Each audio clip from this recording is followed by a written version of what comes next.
তালা লাগিয়ে পেট্রোল ঢেলে ঘরে আগুন দিয়েছে দুর্বৃত্তরা। সেই আগুনে পুড়ে প্রাণ হারিয়েছে ৭ বছরের ছোট্ট আয়শা। আয়শা শেষ সময়ে চিৎকার করে বলছিল, আব্বু আমাকে নাও, আমাকে নাও। কিন্তু বাবা মায়ের চোখের সামনে পুড়ে যায় মেয়েটা।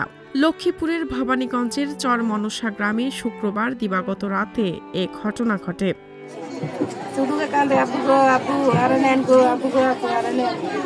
এবার বড়গা বাড়ি আবার বড়গা দড়ি দিয়ে হারাইছে আর গ্যাসের বোতল মনে হচ্ছে ইগে কইল গেছে বাবা যাই এবার হিগারে টানি বার করি বাপরা হোড়া গেছে।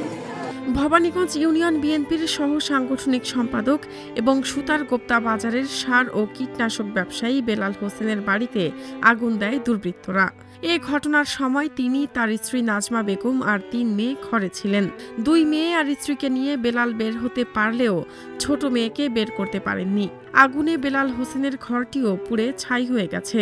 তাকে এখন সদর হাসপাতালে চিকিৎসা দেওয়া হচ্ছে। বেলাল হোসেনের বড় ২ সন্তান ১৭ বছরের বিথি আক্তার আর ১৪ বছরের স্মৃতি আক্তার গুরুতর দগ্ধ হয়েছে। তাদের দুজনকে চিকিৎসার জন্য জাতীয় বার্ন ও প্লাস্টিক সার্জারি ইনস্টিটিউটে পাঠানো হয়েছে। অগ্নিদগ্ধ বাবা হাসপাতাল থেকে গিয়ে অংশ নিয়েছেন মেয়ের জানাজায়। আগুনে পুড়ে প্রাণ হারানো ৭ বছরের ছোট্ট আয়শাকে দাফন করা হয়েছে লক্ষ্মীপুরে পারিবারিক কবরস্থানে।